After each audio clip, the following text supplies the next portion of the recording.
Good evening and welcome to Module 4 of this course. Now today we'll talk a little bit about the benefits and the difference between the high deductible PPO as well as the standard PPO. Which of the two are great? Which of them aren't and why?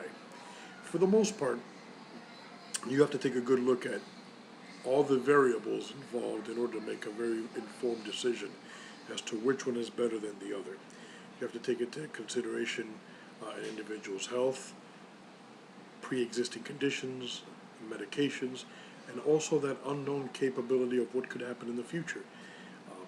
One situation that could happen in the future could end up taxing someone's economy all the way to the ground or into bankruptcy court. So when looking at these two PPO programs, which are the ones that you would choose and why?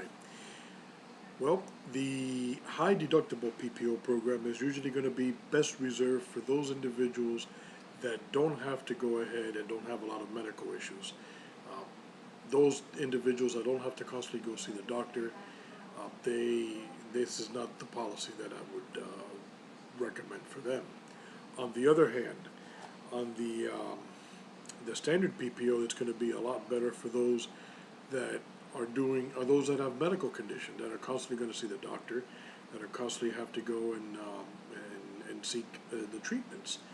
Other than that, it's I don't recommend it, depending on every scenario involved. The biggest thing that you have to take a look at is what is it going to be good for you and the family. You have to take into account how you're going to be able to do that. In my organization, if I were to be running a company, they're not going to give you the best policies. They're not. But you want to give to the individuals the most competitive policies that are out there that's going to help them do the work, get up to speed with health and whatnot.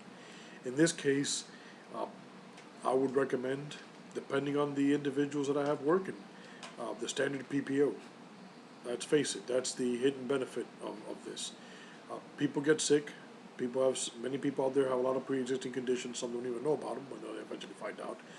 So that would be the way I would go, the standard PPO. Now, the high deductible PPO, if you start looking at the tax dollars, the costs, and some of the savings, it's going to always beat the standard PPO. But then here's the thing: if you are an individual that constantly has to go to the doctor, that's not something that I would recommend. You're going to end up being broke before you even started. Just recently I had a chance at my job to go ahead and make adjustments on my benefits package, on my medical benefits, and I can tell you that I went for the standard PPO, which was the 1759 plan, which is a combination of both. I use both in-network and out-of-network, but the benefits are pretty decent.